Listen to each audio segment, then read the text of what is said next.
Good morning. मैं मोहित कटारिया स्वागत करता हूं आपके अपने यूट्यूब चैनल न्यू फिजिक्स पर। प्यारे बच्चों, हमने कक्षा 11 के लेसन नंबर 2 फिजिक्स बुक के कंप्लीट कर लिए हैं। पहला चैप्टर हमने जो पढ़ा है वो पढ़ा था बेसिक जानकारी में, कि हमने बेसिक जानकारी पढ़ी थी भौतिक जगत क्या होता है, फिजिक्स कहाँ से बनी, फिजिक्स के अंदर क्या क्या आता है। उसके बाद दूसरा चैप्टर जो हमने पढ़ा वो पढ़ा मात्रकों के बारे में, कि मात्रक क्या होते हैं, मात्रक, राशियाँ, व्युत्पन्न राशि, ये सब चीज़ों के बारे में पढ़ा हमने। सार्थक अंक, त्रुटि। तो कल हमारा जो लेसन नंबर 2 था वो हमने आपको कंप्लीट करा दिया था। तो आज हम अपना एक नया टॉपिक लेसन नंबर 3 स्टार्ट करेंगे, जिसका नाम है विमीय विश्लेषण। विमीय विश्लेषण मोस्ट इम्पोर्टेंट चैप्टर है, आगे तक काम आएगा, कक्षा 12 के बाद भी, कक्षा 12 में भी, और आगे तक जब तक पढ़ते जाओगे तब तक बहुत ज़्यादा काम आएगा ये वाला चैप्टर।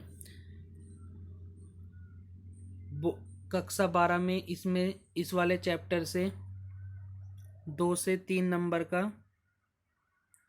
प्रश्न पूछा जाता है। यानी कक्षा 11 का चैप्टर है, लेकिन कक्षा 12 में भी इस वाले चैप्टर से क्या पूछे जाते हैं, प्रश्न पूछे जाते हैं। तो आप इस चैप्टर को बहुत ध्यानपूर्वक पढ़ेंगे, अच्छे से समझने की कोशिश करेंगे, और आपकी कक्षा 11 में भी इस चैप्टर से 5 से 10 नंबर का पेपर आपके पेपर में आएगा। जो आपका हाफ ईयरली एग्ज़ाम होता है या वार्षिक एग्ज़ाम होता है, तो उसमें भी इस चैप्टर से बहुत ज़्यादा प्रश्न बनते हैं। कम से कम 5 से 10 नंबर के प्रश्न इस चैप्टर से बनते हैं। तो इस चैप्टर को आप ध्यान से पढ़ेंगे, समझेंगे और इसको करने की कोशिश करेंगे। मोस्ट इम्पोर्टेंट चैप्टर है। सबसे ज़्यादा जो हमारे प्रैक्टिकल होते हैं उसमें भी इस चैप्टर से बहुत कुछ पूछा जाता है। बहुत ही आसान चैप्टर है, ज़्यादा मुश्किल चैप्टर नहीं है, बस थोड़ी सी ध्यान देने वाली बात है। अगर आप इसको ध्यान दोगे तो बहुत आसानी से चैप्टर क्या हो जाएगा, कम आप लोगों की समझ में आएगा। तो आज की वीडियो शुरू करते हैं। तो आज का हमारा चैप्टर है विमीय विश्लेषण, लेसन नंबर 3। इंग्लिश में कहते हैं डायमेंशनल, विमा को और विश्लेषण को कहते हैं एनालिसिस, यानी डायमेंशन एनालिसिस। इंग्लिश में इसको विमाओं को क्या बोलते हैं, डायमेंशन बोलते हैं, डायमेंशन। ठीक है, तो क्या होती है परिभाषा देखते हैं। किसी भौतिक राशि की विमाएं, यानी कोई भी भौतिक राशि होगी उसकी विमाएं वे घातें होती है जिन्हें उस राशि के मात्रकों को व्यक्त करने के लिए मूल मात्रकों पर चढ़ाते हैं। क्या कहने का मीनिंग है कि किसी भौतिक राशि की विमा, कोई भौतिक राशि है हमारे पास, जैसे लंबाई, वे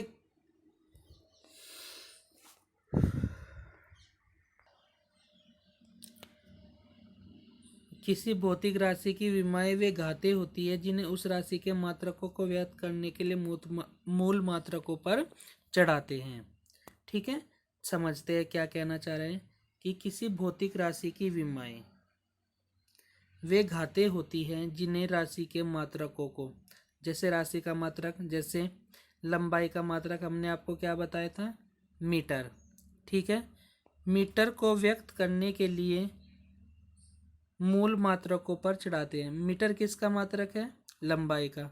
तो इस पर जो हम घाते लगाएंगे, अगर मैं इसको मीटर स्क्वायर कर दूं तो यहाँ पर एल स्क्वायर, तो यही क्या कहलाती है, विमा कहलाती है। यानी किसी मात्रकों को व्यक्त करने के लिए मूल मात्रकों पर जो घातें चढ़ाई जाती हैं वही क्या कहलाती है, विमा कहलाती है। जैसे मैंने अभी आपको बताया कि लंबाई मीटर है, मीटर किसका मात्रक है, लंबाई का। ठीक है, तो लंबाई को हम किससे लिख दे, एल से लिख लें, और इस पे जो हम घात लगा दे, घात कितनी है, 1 है, तो जो इस पर ये घात लगाई यही क्या कहलाएगी, इसकी विमा कहलाएगी। ठीक है, तो अभी मैं और समझाऊंगा कैसे। ये परिभाषा थी, ठीक है, इसको आप याद रखेंगे। और विमा को व्यक्त करने के लिए ये वाला बड़ा ब्रैकेट का प्रयोग किया जाता है। इसके अंदर जो हम लिखेंगे वही विमा मानी जाएगी। अगर हमने कुछ ऐसे ही लिख दी तो वो विमा नहीं मानी जाने की। जब हम इसके अंदर उसको लिख देंगे तब वो विमा मानी जाएगी। देखो विमा कैसे बनी, अब मैं आपको बताता हूँ कि यह आपको कैसे याद रखनी है। जैसे लंबाई है,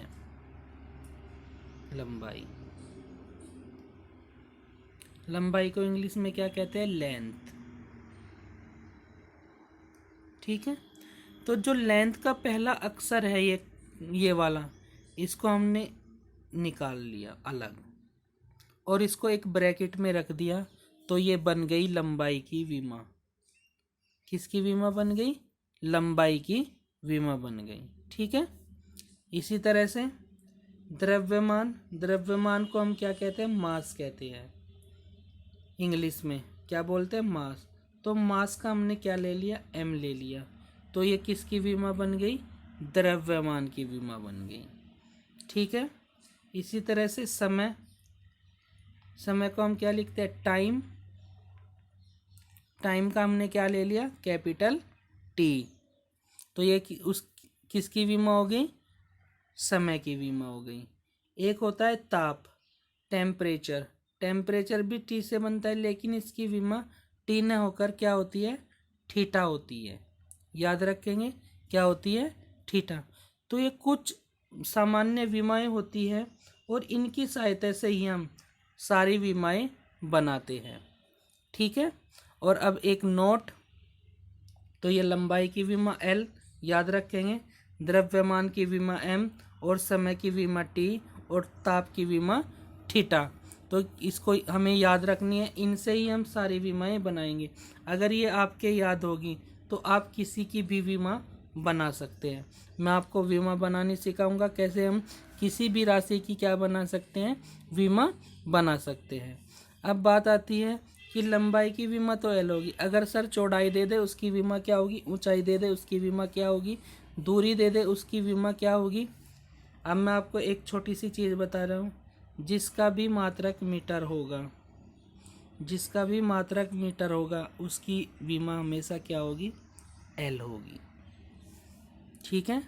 चाहे वो अब चौड़ाई हो, ऊंचाई हो, गहराई हो, या कुछ भी हो, विस्थापन हो, दूरी हो, कुछ भी हो, जिसका मात्रक मीटर, जिस राशि का मात्रक मीटर होगा उसकी विमा हमेशा क्या होगी? L होगी। जैसे चौड़ाई, मैंने लिखा चौड़ाई 5 मीटर है, तो मात्रक क्या होगा? मीटर। तो चौड़ाई की विमा क्या बन जाएगी? L बन जाएगी। तो यानी मैंने यहाँ पर नोट लिखा हुआ है कि कोई भी दूरी हो, जैसे लंबाई हो, चौड़ाई हो, ऊंचाई, विस्थापन, गहराई, दूरी, सभी की विमाएं क्या होती है? L होती है। क्या होती है? L होती है। तो याद रखेंगे, यानी आपको कोई भी दूरी दे दे, चाहे विस्थापन कहे, दूरी कहे, ऊंचाई कहे, गहराई कहे, लंबाई, चौड़ाई, मोटाई कहे, तो सबकी विमा क्या होगी? L होगी, ठीक है। ये याद रखनी है आपको बात है। आगे चलते हैं। अब देखते हैं हम विमा कैसे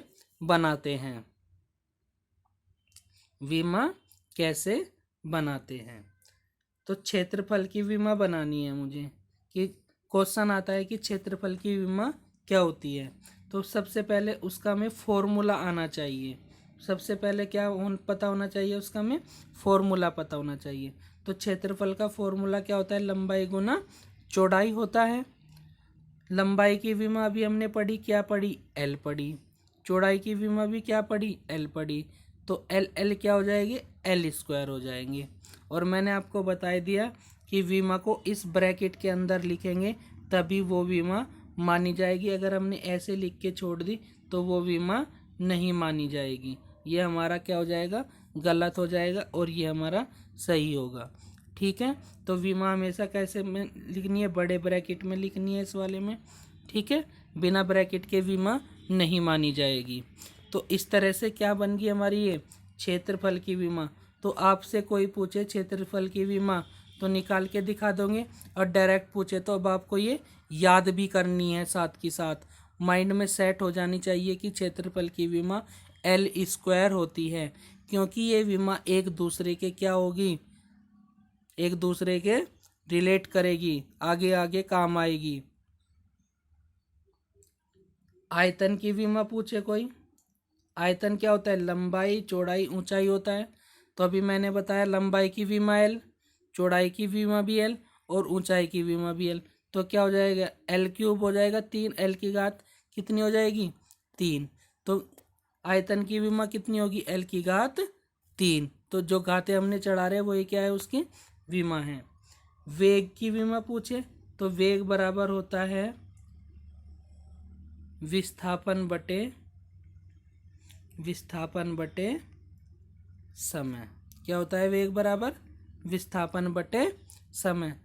तो विस्थापन की विमा मैंने अभी बताया आपको क्या होती है, एल होती है, और समय की विमा क्या होती है, टी होती है।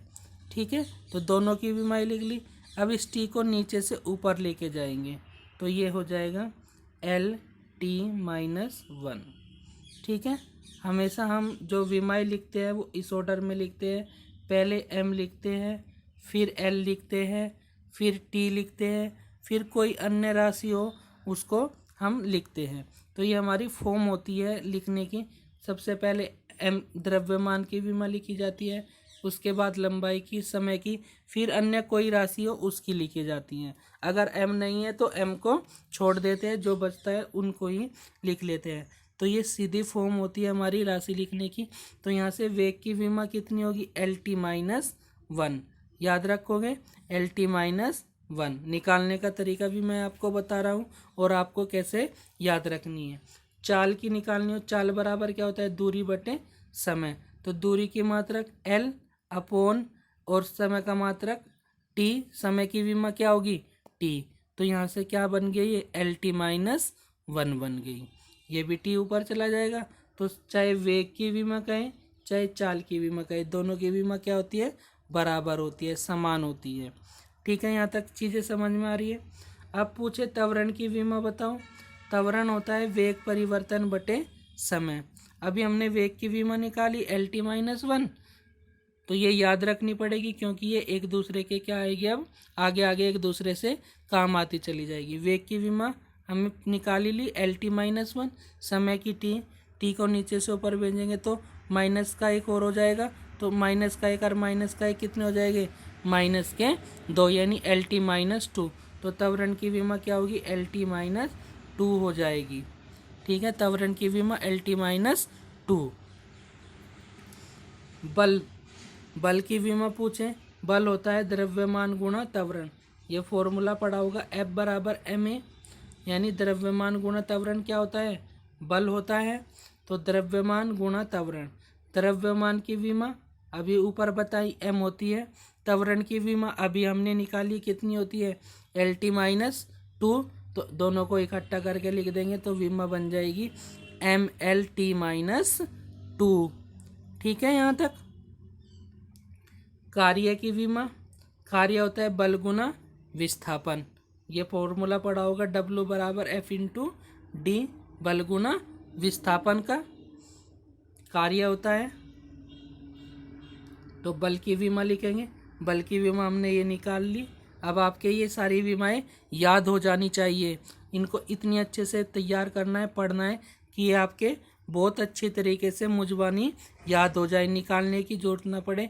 कोई आपसे पूछे तो डायरेक्ट आपको बताना है बल की विमा, त्वरण की विमा, वेग की विमा, कार्य की विमा, जिसकी विमा आपसे पूछे आपको ये तुरंत एकदम बतानी है। तो अब हमें किसकी विमा निकालनी है, कार्य की। तो कार्य क्या होता है, बल गुना विस्थापन। तो क्या करेंगे, बल की विमा लिखेंगे, विस्थापन की विमा लिखेंगे, सोल्व करेंगे। तो यहाँ से एम, एल एक यहाँ पर है, एल यहाँ पर, तो एल की कितनी हो जाएगी 2 और टी माइनस 2। तो M L two T minus 2, कार्य की विमा कितनी हो जाएगी, M L two T minus 2। इसी तरह से मैंने यहाँ पर बहुत सारी विमाएं आपके लिए निकाल रखी है, जैसे शक्ति की विमा, शक्ति होता है कार्य बटे समय, घनत्व द्रव्यमान बटे आयतन। देखो द्रव्यमान की विमाएल, आयतन की हमने निकाली थी L3, नीचे से ऊपर चला के ml-3।